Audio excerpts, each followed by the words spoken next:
Hello everyone. आज हम current affairs पढ़ रहे हैं और जो टॉपिक आज हम डिस्कस करने वाले हैं वो इकोनॉमिक्स के पर्सपेक्टिव से बहुत ज़्यादा इम्पॉर्टेंट है, क्योंकि कुछ चीज़ें हैं इसमें जो एग्ज़ाम पर्सपेक्टिव से बहुत इम्पॉर्टेंट है, जो हमें समझना चाहिए। देखिए, बहुत ज़्यादा ये आर्टिकल्स हर एक न्यूज़ एजेंसी के आर्टिकल्स में मैंने देखा कहीं ना कहीं इस आर्टिकल को इस टॉपिक से रिलेटेड आर्टिकल को जगह मिली थी कि जो इंडियन स्टार्टअप्स है उसके लिए बुरा समय आने वाला है। तो इससे रिलेटेड कुछ डिफरेंट डिफरेंट हेडिंग्स आपको देखने को मिलेंगे, डिफरेंट डिफरेंट टाइटल्स आपको देखने को मिलेंगे न्यूज़ में आजकल। देखिए, ये इंडियन एक्सप्रेस का आर्टिकल है जहाँ पे भी इसी से रिलेटेड बात की गई है। तो इससे हम ये चीज़ देखेंगे डिटेल में कि क्या सच में इंडियन स्टार्टअप्स का बुरा वक्त आने वाला है, या रिसेशन क्या होता है, यूनिकॉर्न क्या होते हैं, और ग्लोबल रिसेशन का क्या इम्पैक्ट होता है इंडियन इकोनॉमी पे, और ऐसे वक्त पे गवर्नमेंट को क्या स्टेप्स लेने चाहिए। ठीक है, आगे बढ़ते हैं। देखिए, हमें पता है कि पिछले कुछ सालों में इंडियन स्टार्टअप की बात करें या किसी भी स्टार्टअप की बात करें, तो पिछले कुछ सालों में हम ये कह सकते हैं कि कहीं ना कहीं ऐसे स्टार्टअप्स के लिए एक समर ऑफ सक्सेस का सीज़न था, क्योंकि बहुत ज़्यादा इन्हें इन्वेस्टमेंट मिली, प्रॉफिट्स मिले, स्काई हाई वैल्यूएशंस मिली, जिसकी वजह से इंडियन स्टार्टअप्स बहुत फ्लरिश्ड हुए, या कहीं पे भी ऑल ओवर वर्ल्ड में स्टार्टअप्स को बहुत ज़्यादा बढ़ावा मिला, बहुत ज़्यादा फ्लरिश्ड हुए स्टार्टअप्स जो थे। बट सिंस रिसेशन जो है उसको प्रिडिक्ट किया जा रहा है कि इस साल के एंड तक मोर देन 12 कंट्रीज जो है वो रिसेशन देखेंगी, इंक्लूडिंग यूएस। तो कहीं ना कहीं इन्वेस्टर्स को इनसिक्योरिटी है, जिसकी वजह से वो अपना पैसा मार्केट से निकाल रहे हैं, और इसलिए वो अभी किसी भी रिस्की सेक्टर में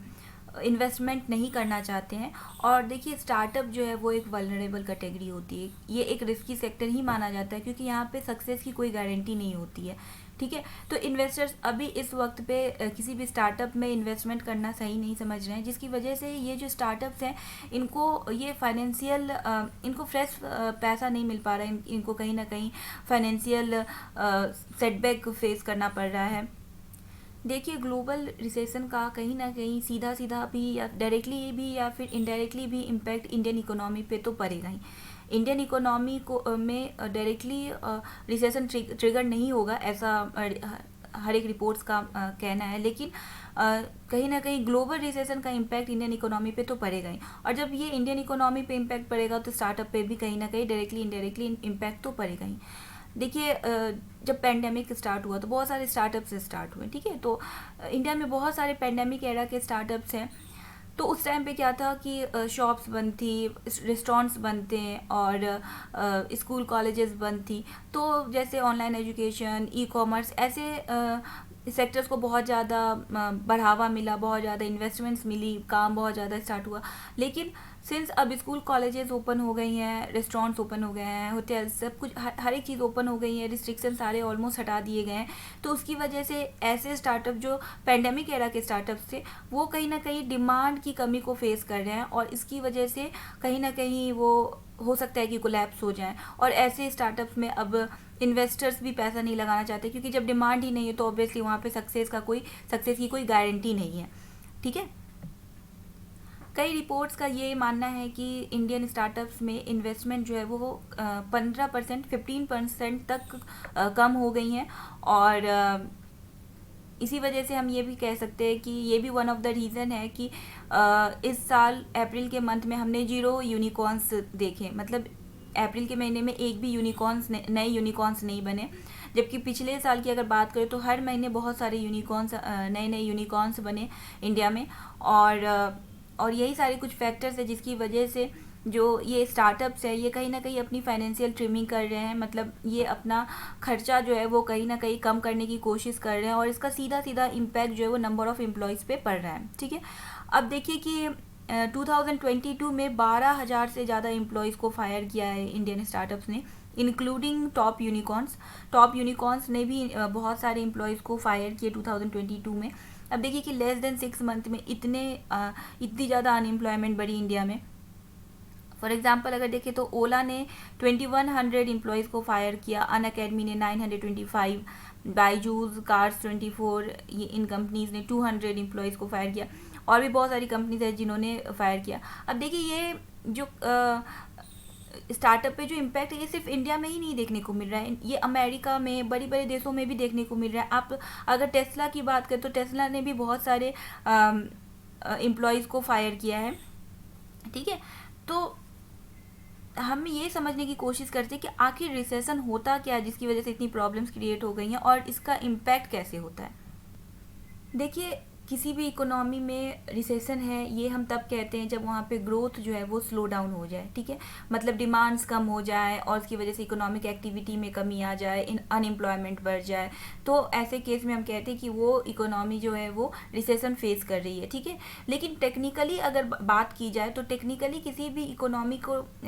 इकोनॉमी रिसेशन में है ये तब हम माना जाता है जब 2 कंसेक्यूटिव क्वार्टर्स में ग्रोथ जो है वो उसमें कमी देखी जाती है, तब हम कहते हैं कि वो इकोनॉमी जो है वो रिसेशन में है। देखिए, रिसेशन और इन्फ्लेशन जो है ना ये एक कंटिन्यूअस साइकिल है किसी भी इकोनॉमी के लिए। आप कुछ भी कर लें, आप कितने भी मेजर्स ले लें, मॉनेटरी पॉलिसी आपकी कितनी भी अच्छी क्यों ना हो, लेकिन आपको एक टाइम आता है जब आपकी इकोनॉमी को इन्फ्लेशन देखना पड़ता है और एक टाइम आता है जब आपको ऑटोमेटिकली थोड़ा बहुत रिसेशन देखना पड़ता है, ठीक है। हम उसके इम्पैक्ट को कम और ज़्यादा कर सकते हैं अपनी पॉलिसी के अकॉर्डिंग, लेकिन वो इम्पैक्ट तो हमें देखना ही पड़ता है, ठीक है। समझते हैं कि ये क्यों है एक कंटिन्यूअस साइकिल। फॉर एग्जाम्पल हम मान लेते हैं कि हमारी कंट्री में जो है वो इन्फ्लेशन बढ़ रहा है, ठीक है, महंगाई बढ़ रही है। अब महंगाई क्यों बढ़ती है? जब मार्केट में पैसा ज़्यादा होता है ना, लोगों के पास पैसा है, कंज्यूमर के पास पैसा है, तो वो सॉरी तो वो क्या करते हैं, वो ज़्यादा चीज़ें खरीदते हैं, ठीक है। तो वो ज़्यादा चीज़ें खरीदते हैं और जब लोग ज़्यादा चीज़ें खरीद रहे हैं, कंज्यूमर ज़्यादा इन्वेस्ट कर रहे हैं, तो क्या होता है कि चीज़ों की डिमांड बढ़ती है। और अगर सप्लाई कम है, ठीक है, चीज़ों की डिमांड ज़्यादा है, तो ऑब्वियसली वो चीज़ें क्या हो जाएंगी, महंगी हो जाएंगी, ठीक है। तो जब इन्फ्लेशन बढ़ता है तो क्या होता है कि, और जब चीज़ें महंगी हो जाती है तो क्या होता है, हाई डिमांड की वजह से इन्फ्लेशन बढ़ जाता है। जब इन्फ्लेशन बढ़ता है तो गवर्नमेंट क्या करती है, आरबीआई क्या करती है, वो जो इंटरेस्ट रेट्स हैं उसको भी क्या करती है, बढ़ा देती हैं, ठीक है। जो रेपो रेट्स होते हैं, एसएलआर, सीएलआर वगैरह, ये सारी चीज़ें जो है गवर्नमेंट आरबीआई इनके रेट्स जो हैं वो बढ़ा देती हैं, ठीक है। और जब इनके रेट्स बढ़ते हैं तो अब क्या हो जाता है कि बैंक के पास पैसा कम हो जाता है। कहीं ना कहीं ये मेजर्स हैं गवर्नमेंट की, आरबीआई की, मार्केट से लिक्विडिटी को एब्जॉर्ब करने की, ठीक है। तो मार्केट से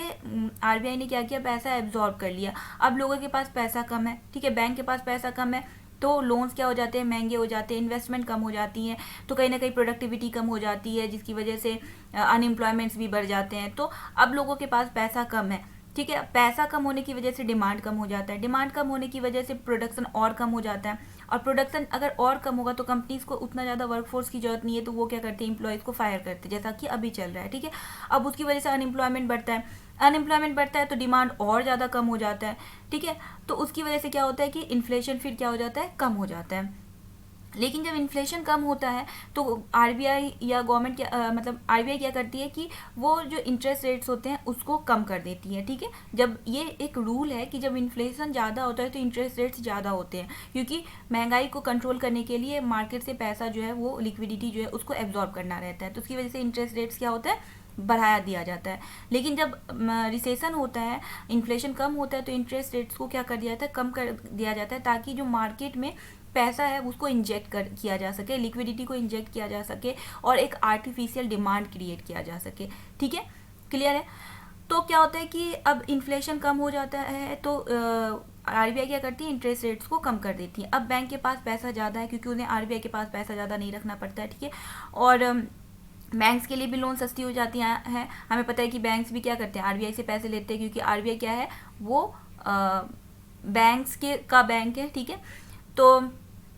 अब लोन सस्ते हो गए, बैंक के पास पैसा ज़्यादा है, लोन सस्ते हो गए, इन्वेस्टमेंट्स बढ़ जाती हैं, और इन्वेस्टमेंट बढ़ने के बाद मार्केट में पैसा ज़्यादा आ जाता है, चीज़ों की डिमांड बढ़ जाती है, और चीज़ों की डिमांड बढ़ने की वजह से प्रोडक्शन बढ़ाया जाता है। अब प्रोडक्शन ज़्यादा होगा तो हमें ज़्यादा एम्प्लॉयज़ की ज़रूरत होगी, तो फिर एम्प्लॉयमेंट बढ़ता है, अनएम्प्लॉयमेंट कम होता है। अब एम्प्लॉयमेंट बढ़ेगा तो लोगों के पास पैसा आएगा, लोग और चीज़ें खरीदना चाहेंगे, डिमांड बढ़ेगी, कंज्यूमर के पास पैसा है तो ऑब्वियसली डिमांड बढ़ेगी, डिमांड जितना ज़्यादा बढ़ेगी प्रोडक्शन उतना ज़्यादा बढ़ेगा। उसकी वजह से क्या होता है कि जीडीपी, हायर जीडीपी देखने को मिलता है हमें, ठीक है, और हम रिसेशन से खुद ब खुद बाहर आ जाते हैं। अब फिर हायर डिमांड की वजह से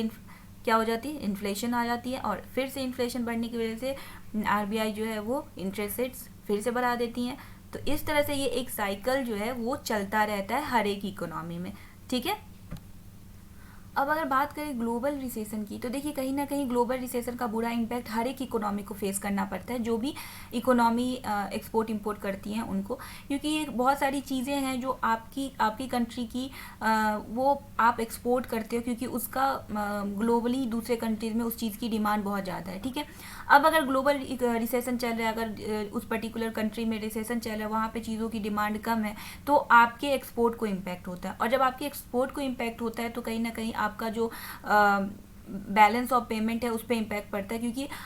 एक्सपोर्ट करने से आपके पास पैसा आता है, ठीक है, वो एक सोर्स ऑफ इनकम होता है, आपका जो फॉरेक्स रिजर्व्स है वो बढ़ते हैं, तो कहीं ना कहीं वो इम्पैक्ट आपकी इकोनॉमी को पड़ता है, क्योंकि अगर गवर्नमेंट इंपोर्ट कर रही है, तो इंपोर्ट करने में हम क्या करते हैं, पैसा बाहर, हमारी इकोनॉमी से पैसा बाहर जाता है, ठीक है, लेकिन हम इंपोर्ट कर रहे हैं लेकिन एक्सपोर्ट नहीं कर रहे, एक्सपोर्ट हमारा कम हो गया, तो हमारे पास पैसा आ कम रहा है, उसकी वजह से ट्रेड डेफिसिट हमें देखने को मिलता है, और जो गवर्नमेंट का जो बैलेंस ऑफ पेमेंट है वो इम्पैक्ट होता है, ठीक है। अब वो इम्पैक्ट होगा, जब गवर्नमेंट के पास पैसा ही नहीं होगा तो ऑब्वियसली गवर्नमेंट कहाँ से इन्वेस्टमेंट करेगी, और गवर्नमेंट क्या करेगी, वो गवर्नमेंट को पैसा चाहिए तो वो पैसा कहाँ से लाएगी, वो भी मार्केट से लिक्विडिटी एब्जॉर्ब करने की कोशिश करेगी, और अगर मार्केट से गवर्नमेंट लिक्विडिटी एब्जॉर्ब करने की कोशिश करेगी, पैसा निकालने की कोशिश करेगी, तो क्या होगा, और सिंस गवर्नमेंट के पास पैसा नहीं, तो गवर्नमेंट नए इन्वेस्टमेंट, नए स्कीम्स लेकर के नहीं आएंगी, या कम लेकर के आएंगी, तो उससे क्या होगा कि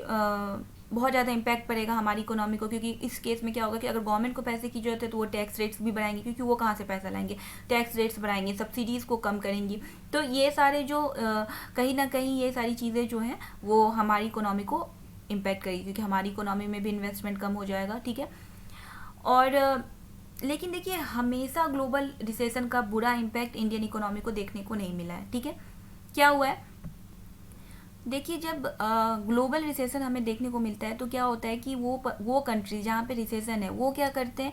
वो एक आर्टिफिशियल डिमांड इंजेक्ट करने के लिए वो अपने जो इंटरेस्ट रेट्स हैं उसको कम करते हैं, ठीक है। अब अगर वो अपने इंटरेस्ट रेट्स को कम करेंगे तो उनके बैंक के पास पैसा आएगा, और उनका लोन सस्ता होगा, इन्वेस्टर्स के पास पैसा ज़्यादा आएगा, अब इन्वेस्टर्स जो हैं वो पैसा इन्वेस्ट करेंगे, अब जो इन्वेस्टर्स इंडिया में इन्वेस्ट करते हैं वो इंडिया में ज़्यादा इन्वेस्ट करेंगे, क्योंकि अब उनके पास ज़्यादा पैसा है, ठीक है। तो कहीं ना कहीं ये इंडियन इकोनॉमी के लिए अच्छा भी साबित हुआ है, ठीक है।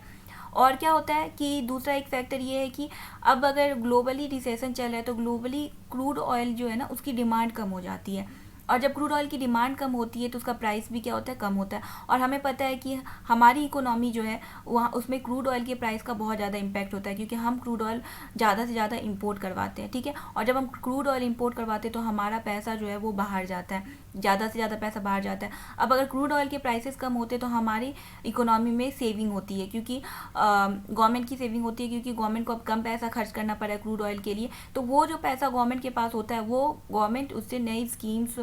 लेकर आती हैं और इन्वेस्टमेंट्स करती हैं, जिसकी वजह से रोज़गार भी बढ़ता है और हमारी इकोनॉमी जो है वो और बूस्ट होती है, क्योंकि हमारे पास पैसा आ जाता है ज़्यादा, ठीक है। तो ये ग्लोबल इकोनॉमी का हमेशा बहुत ज़्यादा बुरा इम्पैक्ट हमें देखने को नहीं मिला है, इसलिए कहीं ना कहीं ये प्रिडिक्ट किया जा रहा है कि इंडियन स्टार्टअप को इतना ज़्यादा भी बुरा दिन नहीं देखना पड़ेगा ग्लोबल इकोनॉमी की वजह से, ग्लोबल रिसेशन की वजह से।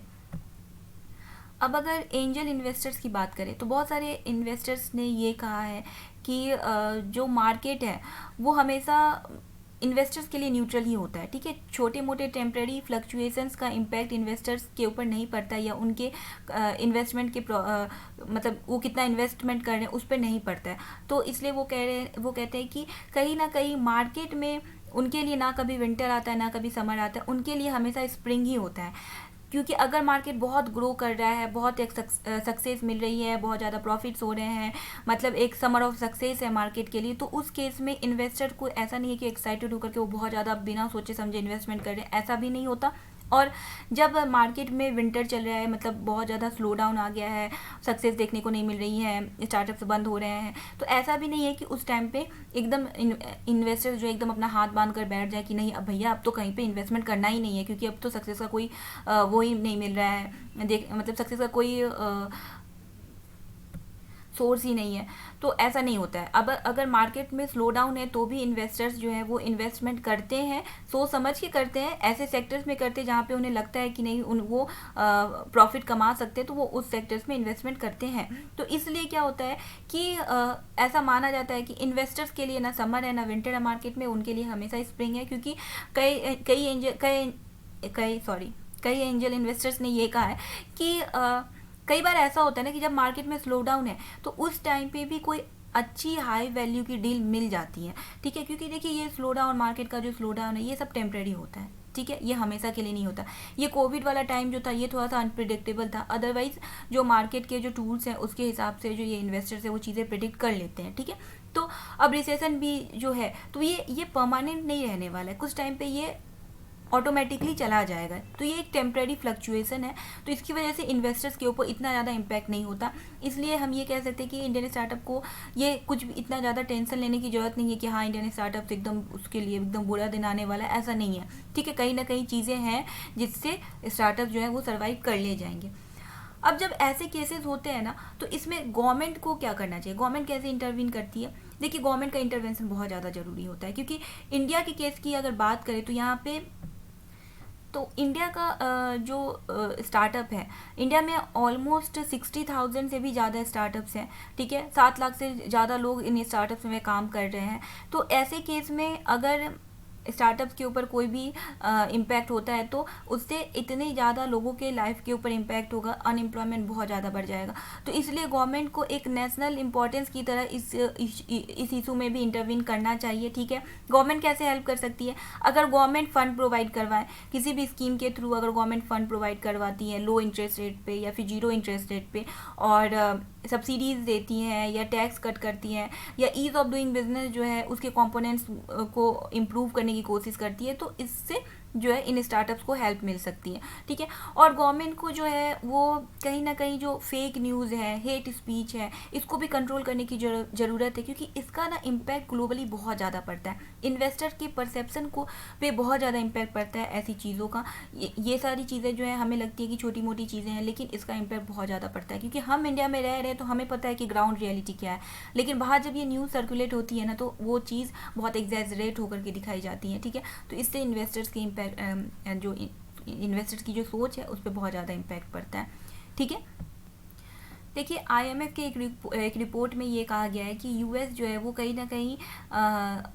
इस रिसेशन से हो सकता है कि खुद को बचा ले, अगर वो थोड़े बहुत पॉलिसी मेजर्स में ऊपर नीचे करे, मतलब थोड़ा बहुत अपने मॉनेटरी पॉलिसी टूल्स को इस्तेमाल करे, तो उससे वो इस रिसेशन से बच सकता है। अब अगर यूएस इस रिसेशन से बच जाएगा तो कहीं ना कहीं बहुत सारी कंट्रीज जो हैं उसमें रिसेशन का इम्पैक्ट कम देखने को मिलेगा, ठीक है। और देखिए इंडिया के कॉन्टेक्स्ट में अगर बात करें तो ऐसे जो रिसेशन के जब सिचुएशन होती है ना तो आरबीआई बहुत एक्टिवली काम करते हैं, वो अपने मॉनेटरी पॉलिसी टूल्स का इस्तेमाल करके आर्टिफिशियल डिमांड क्रिएट करते हैं मार्केट में और